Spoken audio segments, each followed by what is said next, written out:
And I know it's usually an open Friday, but today we have some guests in studio who will help us to discuss topics, a topic related to our health in St. Kitts and Nevis, COVID, and you will also get a chance to weigh in or if you have questions. But let me first begin by introducing my guest in studio. I do have here Mr. Joseph Markman. Also have Nurse Mary Keynes, and I have Dr. Cuthbert Sebastian in studio as well. And we will begin our conversation by taking the basics. Let me begin with the good doctor. First of all, good morning. Welcome to all of you to the studios of ZIZ and Frank and Candid. We talk about, well, COVID is in the air. It's just everywhere, every conversation. But I want to go to the basics before we start drilling down on the different issues related to that. Symptoms. For the benefit of our audience, Doc, could you kind of describe, the symptoms that one would experience that suggest that there's possible COVID? Okay, so COVID-19 has a whole wide range of symptoms, but the symptoms that are common and that you should be looking out for is one, cough, headache, difficulty breathing. You can have abdominal pain. You can have nausea and vomiting. You can have diarrhea as well.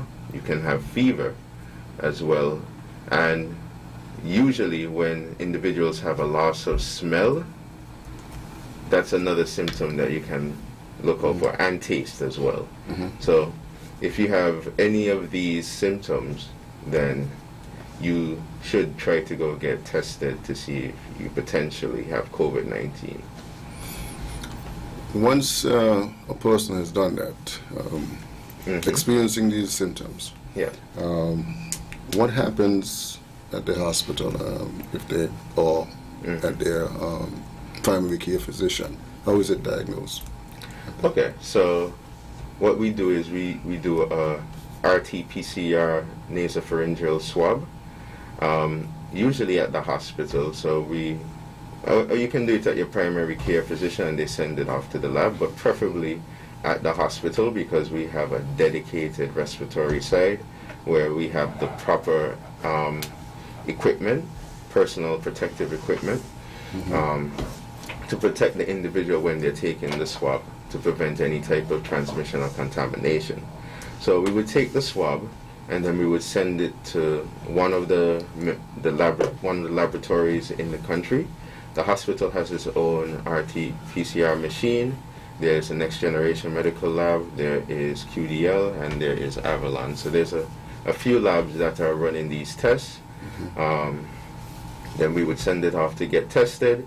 Usually we'll come back in 24 to 48 hours currently.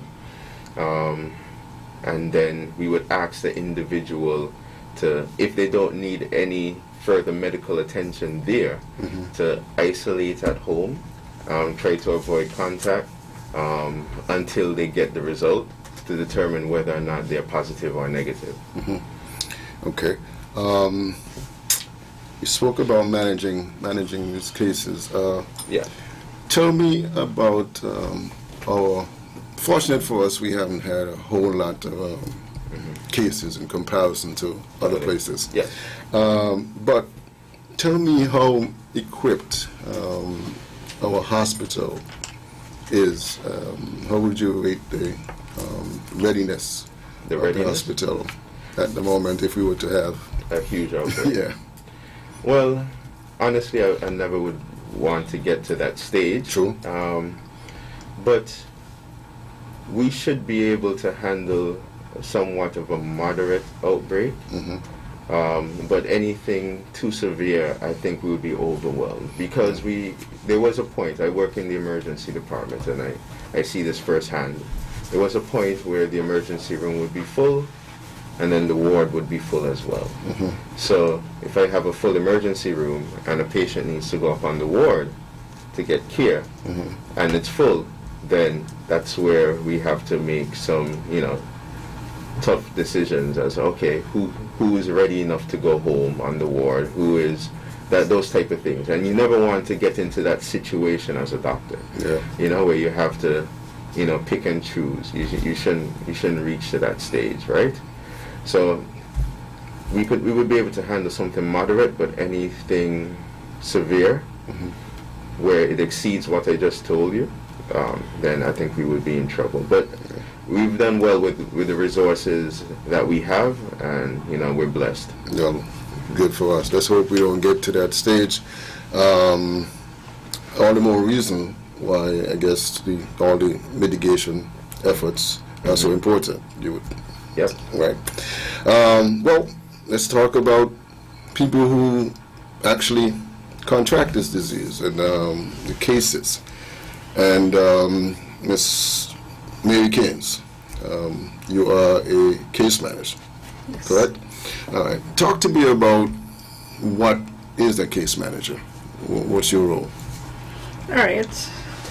A case manager is the individual that plays that vital role, creating that link with the positive cases and the health system. So we provide a virtual contact with cases versus going face to face. So we use the telephone lines, we use whatever social media in order to interact with persons. WhatsApp is the famous one. So we keep in touch with persons, see how they are progressing, if there is any deterioration in their condition. Whether symptomatic or asymptomatic, we monitor them. We call them on a daily basis. Have that conversation, get their medical history, to know those who have comorbidities, because we have to monitor them much more closely, ensure that they have enough medication to last for the period of isolation, which is 14 days. If there are any family member within the household who have comorbidities and may need medical assistance, we are there to provide that support in terms of contacting the physicians. We have 2 physicians attached to the team, Dr. Sebastian and Dr. Archibald. We liaison with them and notify them of the person's condition. And if there's a need for transfer to the emergency room, we dispatch the ambulance to these persons, and they have their medical needs attended to. We provide daily contact with these cases, provide social service support also. If there are many persons would have made the voice that we weren't able to do shopping, we're low on food, we provided social service support by contacting social service, providing their information, and a care package is delivered to their home. Persons who might need medication because they might have been on their last, they weren't able to get that refill, we provide that service also. We really send the information to the hospital pharmacy, and they will dispense, and it's either delivered or collected from the pharmacy. Also, if persons are living in a home situation where it's not conducive for them to isolate at home, there is a recommendation for transfer to a isolation facility, and we continue to monitor in that facility also. So it's a continuous contact with the cases until they recovered. How are the cases assigned? Is it some sort of zoning or per manager, or how are they assigned? For the moment, it's where we have one case manager who assigned the cases, and she has her unique way of doing that. So we leave her to do that. Okay. And what we do mainly do is try to assign cases based on the households. So everyone in one particular household will have one case manager, regardless of when they were tested positive. Okay. I would think that there are some challenges here as a case manager. What would be some of the challenges you would want to mention? You know, you're dealing with people, so of course there are some challenges. What would be some challenges you want to mention? All right, some challenges that we have faced is where persons are not receptive of their result. So the communication between them and the case manager might be a bit intimidated at first, but after a little time of resolution and they're able to grasp that, hey, this is what's really going on, I just need to cooperate and see what happens at the end of the 14-day period, then you'll have that communication gap being bridged with them and the case manager. Some of the other challenges we'll face, we try not to see them as challenges, we just meet people where they're at and try to communicate. Our communication skills has to be on par, where we don't get agitated, frustrated, or don't allow them to see that actual part of us. We remain calm. We try to see them at where they're at in their situation, do our best in terms of finding resolutions instead of creating more problems. I see. I don't envy your job. I mean, you guys have to be psychologists and sociologists and everything else in between. Now, we have from time to time, people are found to be infected in settings such as schools and other environments where there are other people they come in contact with. That brings me to the question of contact tracing. What exactly is that, Mr. Markman? No, you know, to start off the conversation of contact tracing, we first have to understand what contact tracing is. And simply put, contact tracing is just a process where we identify and we ascertain persons who are actually contacts of positive cases. We would identify this by, you know, speaking to these persons.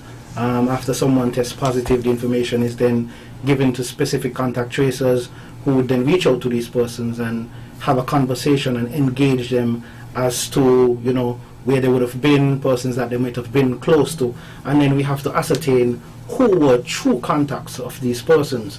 Now, you have to define as well what is a true contact and who is considered as a true contact. Right. And in definition, a true contact is someone who was in contact with a positive case for more than 15 minutes.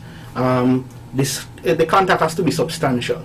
So which means it has to be without mask, it has to be in an enclosed setting, it has to really be substantial contact for it to be considered as, you know, a true contact of a positive case of COVID-19. And after that, a little different scenarios can happen.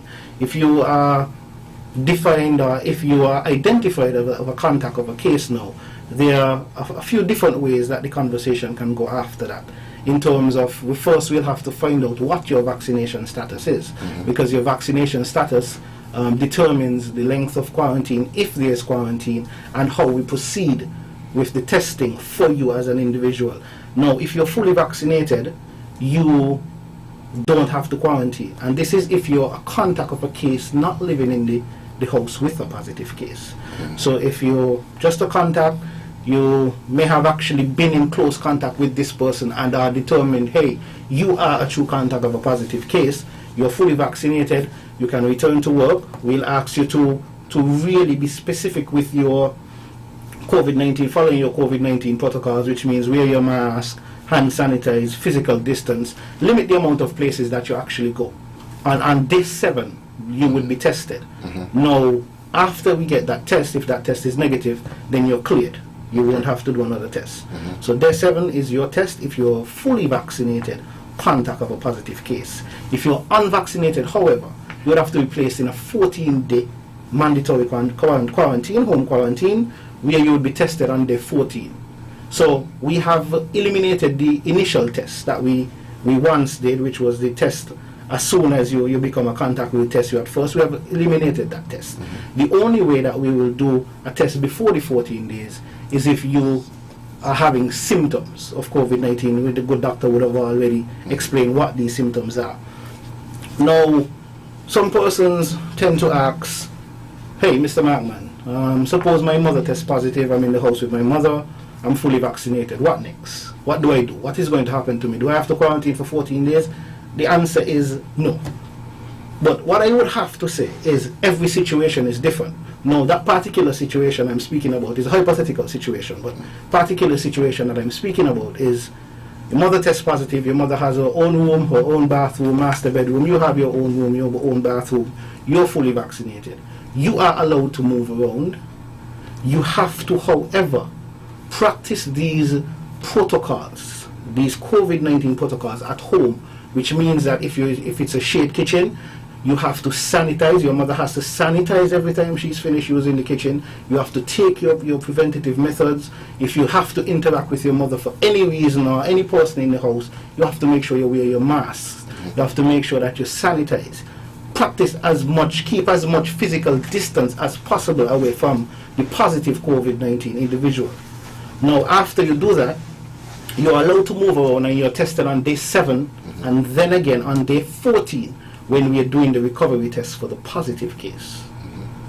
So that if you're fully vaccinated, that is the protocol for you. If you're an unvaccinated person, however, in the house with a positive case, it is basically the same as a contact. You're quarantined for 14 days, you're tested on the 14th day when we're doing the recovery test for the case. Okay. With all of that, that leads me to the same question that I asked before of the caseworker. It would seem to be that there's some challenges there with contact tracing. You're dealing with people again, and you're dealing with an interview and you're asking questions, and that to me seems in itself to create some challenges. Of course, because as Nurse Keynes would have said, there are persons who will disagree with the result. You know, I'm not having any symptoms. How can I be positive? If we tested the entire household and just one person out of the household, how can I be positive but everyone else is negative? So there are persons that question that result, and we would have to use the resources that we have to engage that person in a conversation and explain to them and say, hey, there are persons that are asymptomatic. You can be an asymptomatic person. There are other persons, you could be in a situation where the contact between you and your household, you and your family was not substantial enough so that the family could be positive and you're positive as well. The family is negative because the contact wasn't substantial. You were, following your protocols, the COVID-19 protocols. It's unique to every situation. So we do face challenges, and that's why we employ our contact tracing skills.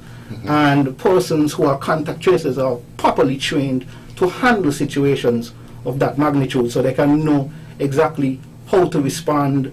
How do you talk to someone who is in a rage?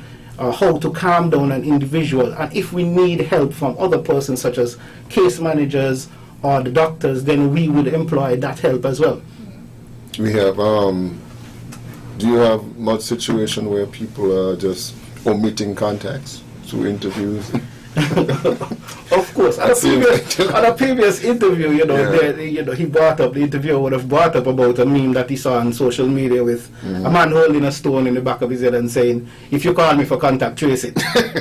So there are persons who are deathly afraid of being listed as a contact for contact tracing, and there's no need to be. Especially if you're fully vaccinated, there's no need to be. If you're unvaccinated, there's still no need to be.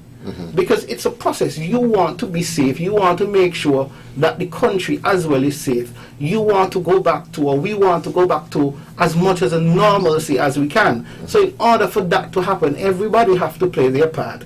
Everyone has to play their role, and we have to be able to, identify contacts. Make sure that they're isolating. Make sure that they're doing what they're supposed to do. So at the end of the day, we can get these numbers down to a more manageable state, so that we can make sure that it's going in the way that we want it to go, or it needs to go.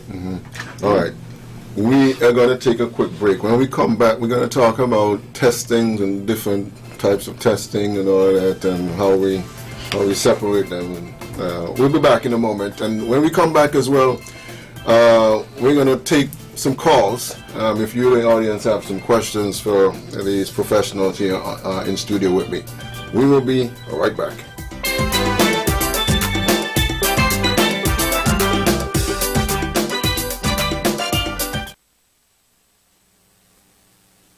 avoid getting the coronavirus, remember to wash your hands thoroughly and frequently before and after preparing food, after using the toilet or changing a diaper for a baby, sick person, or the elderly, after blowing your nose, and after leaving large gatherings or moving away from persons who appear ill. Encourage others to wash their hands and also use an alcohol-based hand sanitizer of 60 to 70% solution. Stay away from events having large gatherings of people. You can expose yourself to more possible infections in large groups. Also, avoid sharing cutlery, cups, glassware, etc. with others. Viruses can linger on these items and may be transferred this way. Avoid shaking and holding hands, and hugging or keeping an infected person in close proximity. This is a message from the Ministry of Health and the National Emergency Management Agency, NEMA. My favorite time of the year is Christmas. Advertise on ZIZ Radio, ZIZ Television, Big Wave, and our online platforms to reach more customers this holiday season.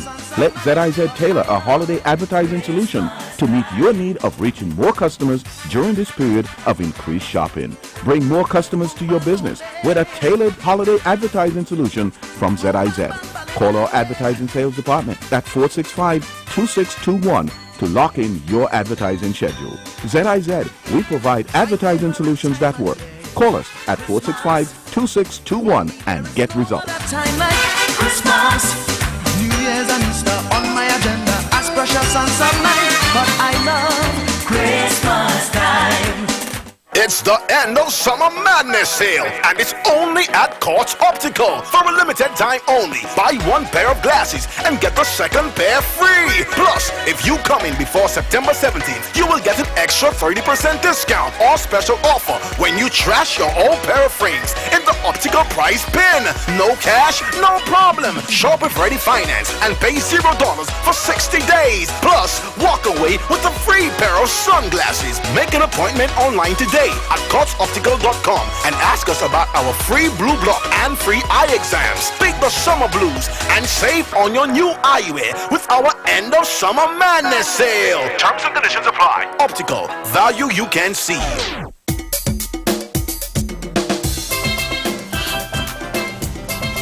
All right, welcome back to Frank and Candid. And today we have in studio some guests who can talk to us about the COVID-19 testing. We have a case manager here, Mary Keynes. We have Mr. Joseph Markman, who can talk to us about contact tracing. And we also have, from the hospital management of cases point of view, Dr. Cuthbert Sebastian in studio. As we get back, I just want to remind the listening audience that if you have a question for any of these professionals here in studio, feel free to give us a call and we'll entertain that as well. Dr. Sebastian, I had reason to be in a discussion recently since we reduced our quarantine time to 24 hours. And the question is that if I travel and coming back into St. Kitts, I need to be tested within 72 hours of arriving into St. Kitts. And then there's a test. I'm still required to test in that 24-hour period that I'm back. Explain to us why that is so. Okay, the simple reason is it can take about 3 to 4 days of being in contact with a person or COVID-19 for you to show up positive. So if you test within those 72 hours and then you have the 24-hour layaway, then that is, I guess, the bare minimum that you can show positive on a RT-PCR test. So we're following the science that we've only allowed that for fully vaccinated individuals because there's even a less of a chance that they would test positive than an unvaccinated individual. So we're letting the science work for us right there. All right. I think this is a good time, since we're talking about testing. It's a good time for you to explain to us. We have these different tests out there.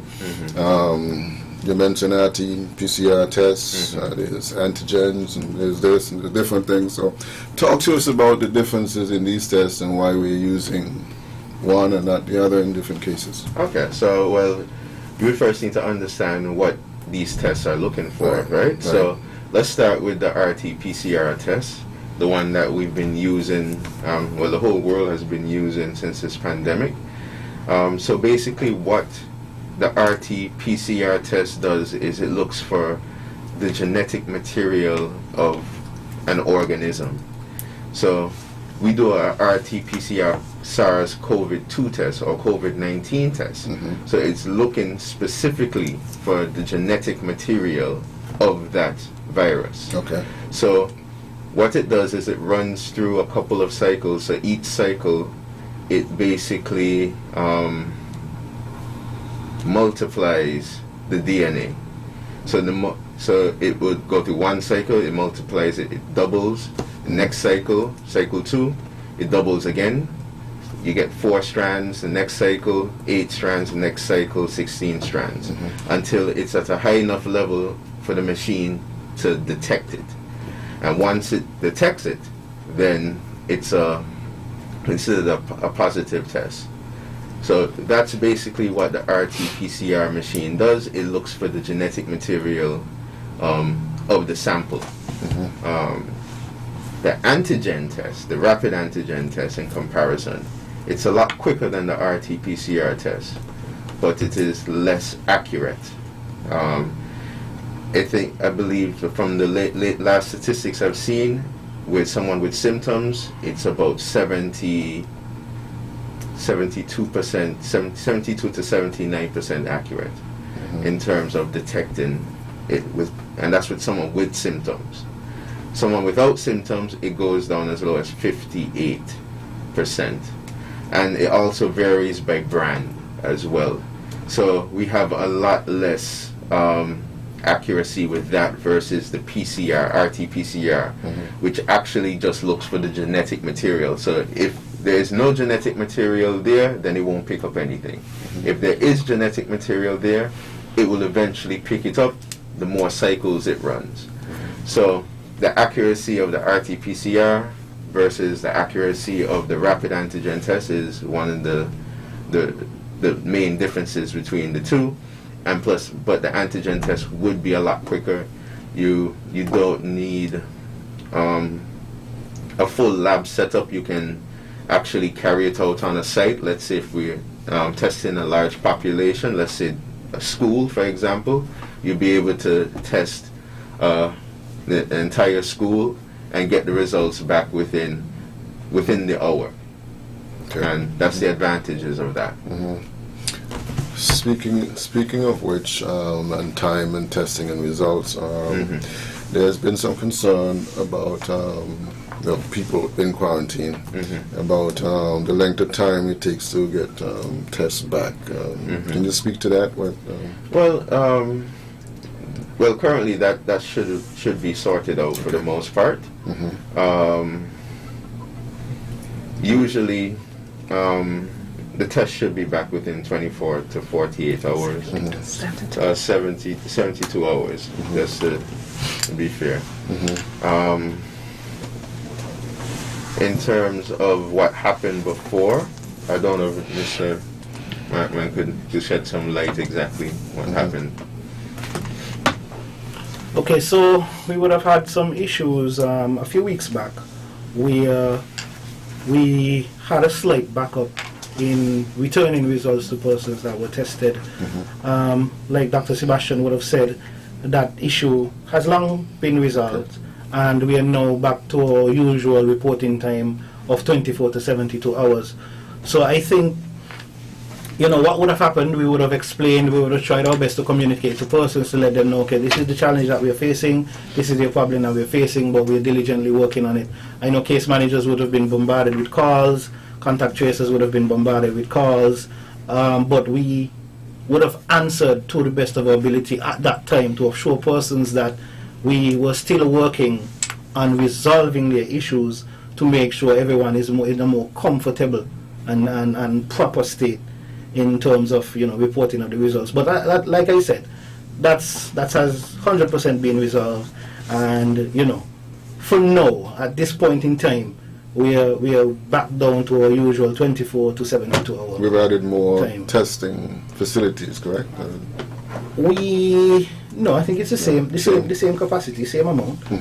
But as per the new protocols, testing has been cut back in terms of there's no longer an initial test, so that's one test less that we would have to put through the system. Right. So it helps as well as to make sure that we get back these results, and there's not a backup at any lab at any time. Okay. All right. The protocols. Let's talk about all the different protocols that we have,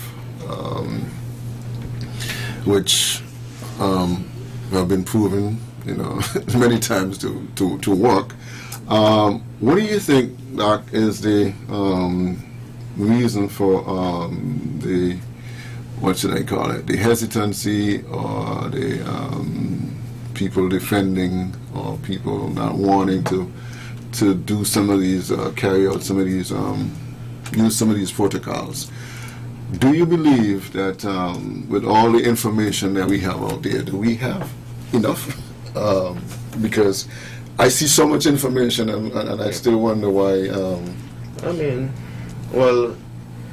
Hesitancy has always existed before COVID-19. It's nothing new, especially towards vaccines and health mandates.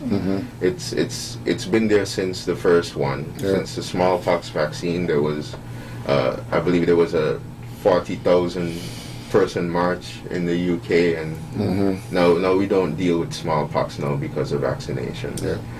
So the history tells us that this has always existed, and we're just facing, I guess, another version of it right now with COVID-19. But you're right, the information is out there. We have a lot of good information out there, but we also have a lot of bad and misinformation out there now, especially in today's day and age. It can be extremely overwhelming. It can be confusing as well to an individual who's looking to learn more, to find or learn or research for themselves.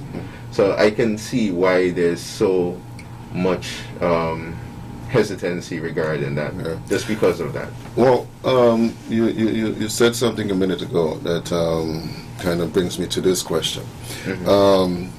Smallpox and those other things that we were vaccinated against many years ago.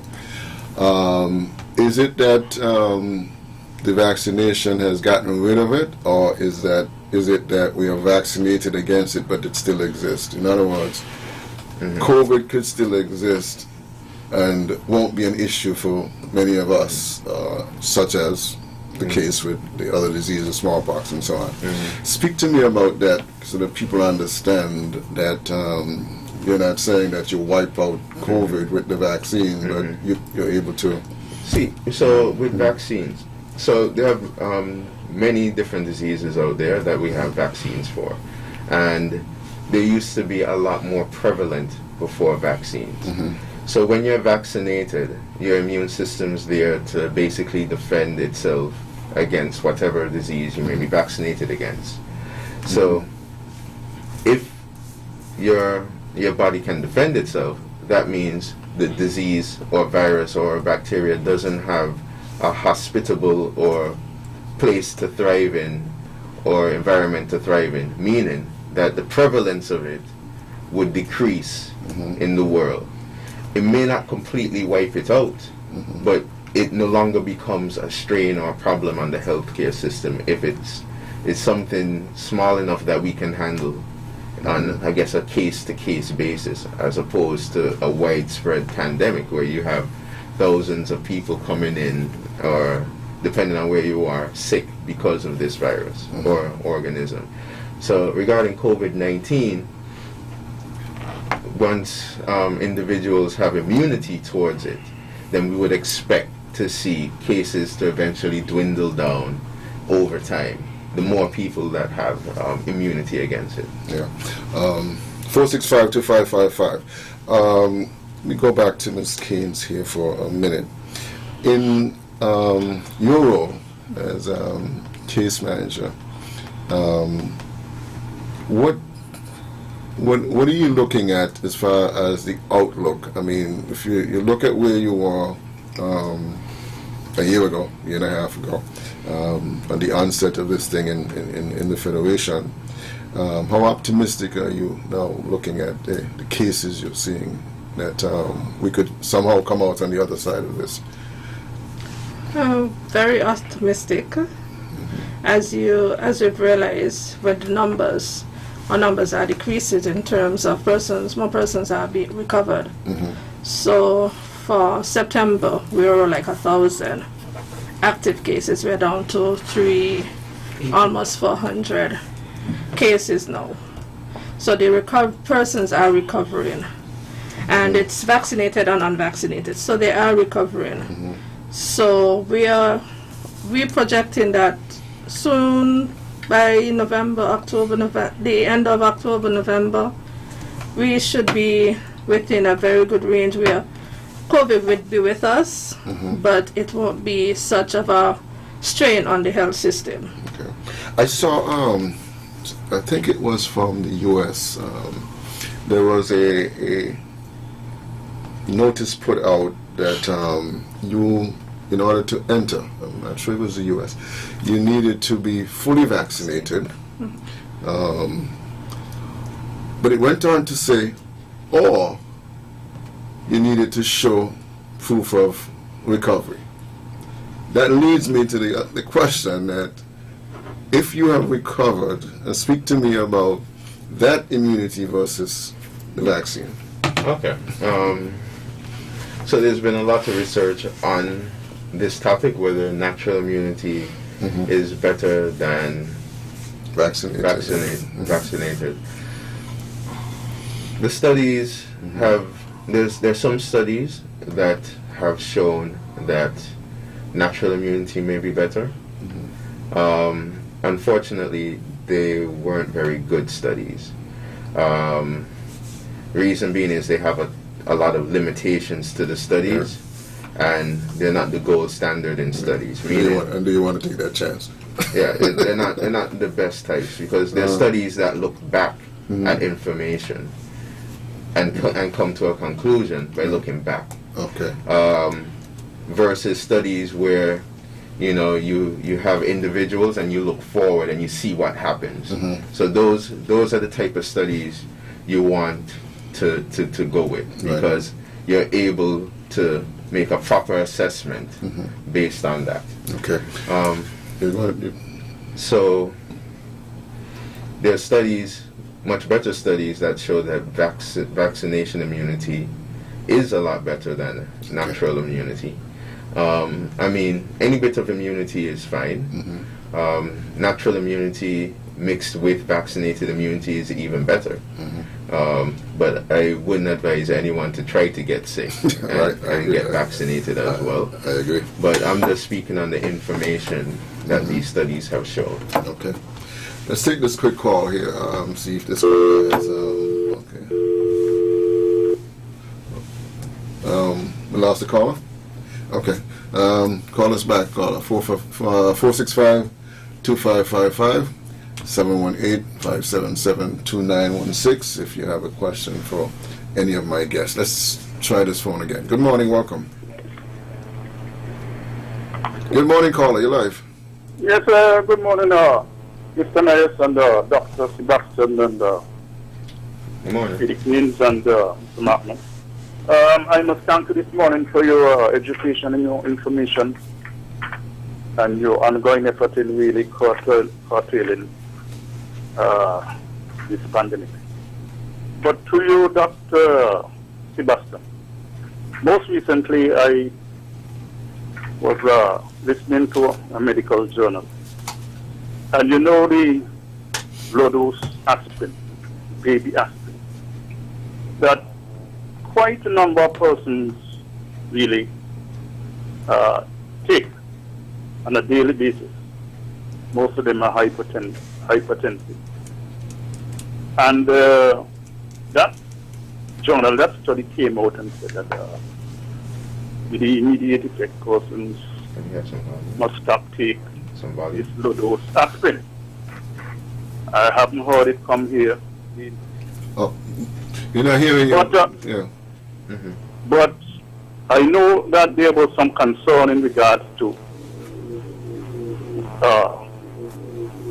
for your call the blood, the poor circulation after you would have had, some person suffered that when they would have had the vaccine. And I was wondering, for all these years, you see you're going to the pharmacy, you see the heart and the lungs. We encourage you to take this aspirin and all of this stuff. I am wondering if you have anything to do with the vaccine. However, they said that if one suffered from a stroke, one had experience of a stroke, they can continue to take the aspirin, the low-dose aspirin. So I don't know if you're aware, and I don't know really if this is just a coincidence or what. I would listen to it because I know there was blood clots in some instances once some person had that vaccine. And they were taking this aspirin. So I want to hear from you, Dr. Sebastian. All right, let's let the doctor answer. We have another call? Let's take the call first. Okay. Good morning, caller. Go ahead, quickly. Good morning. I just want to find one thing. We're speaking about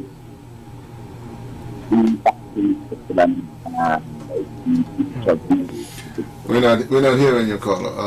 Something's wrong with that. So okay, go ahead, Doc. Go ahead.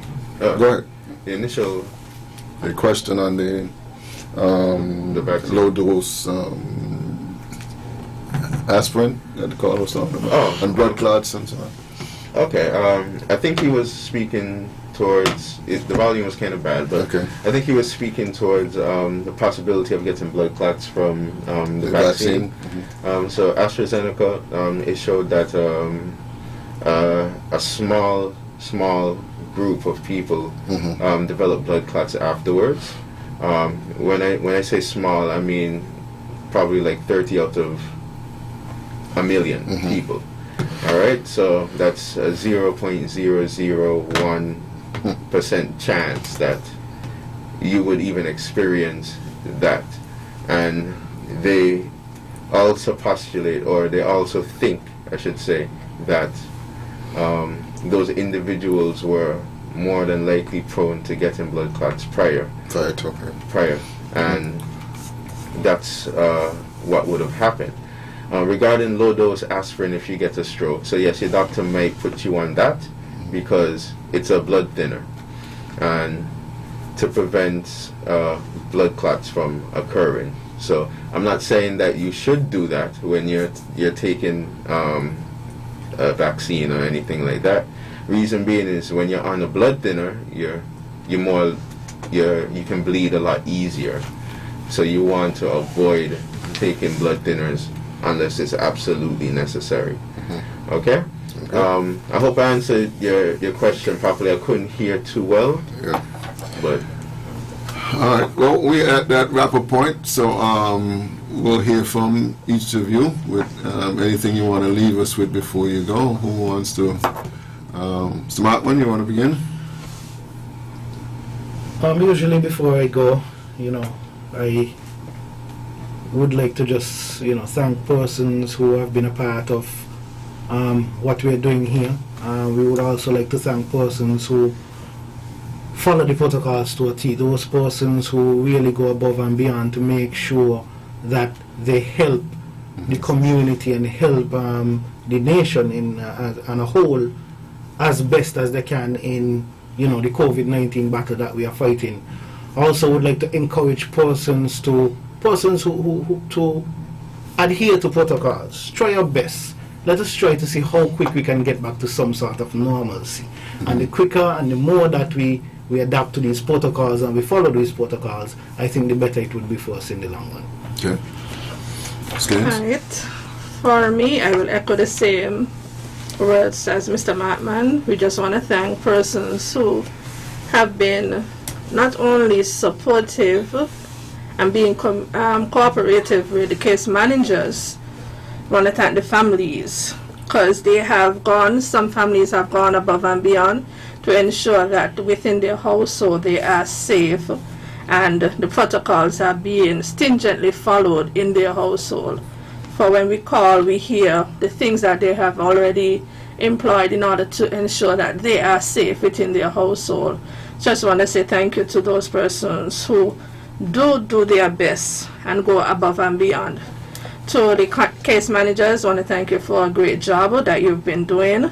We know it's not an easy task, but we have been we've been there, and we make our presence known to the cases. Although we might have some challenges in reaching out, we still continue to try to reach out. And I know it's not easy, but we do get the job done. Persons want to encourage you to continue to provide accurate information to the health professionals. As a team, we are trying to help to curb the spread of the virus within the nation, and your help is vital to curbing that curve.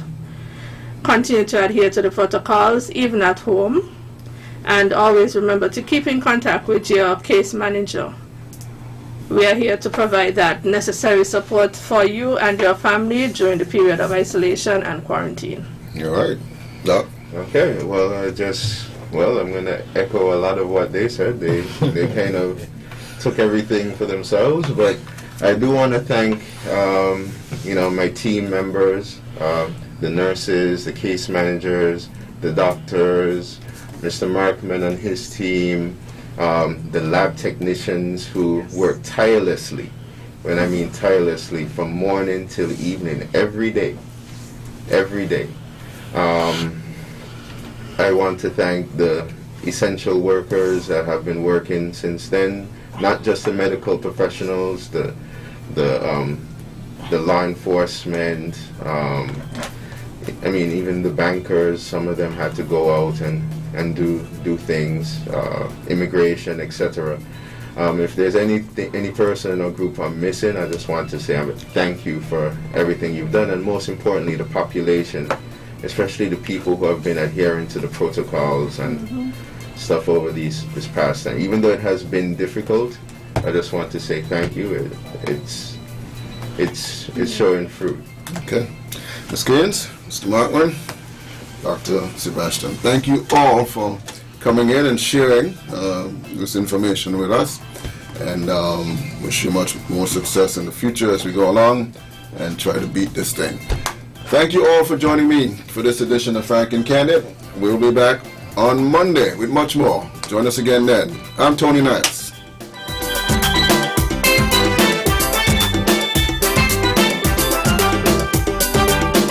All right, just about 2 minutes on the upside of noon. Coming up next right here on ZIZ Radio.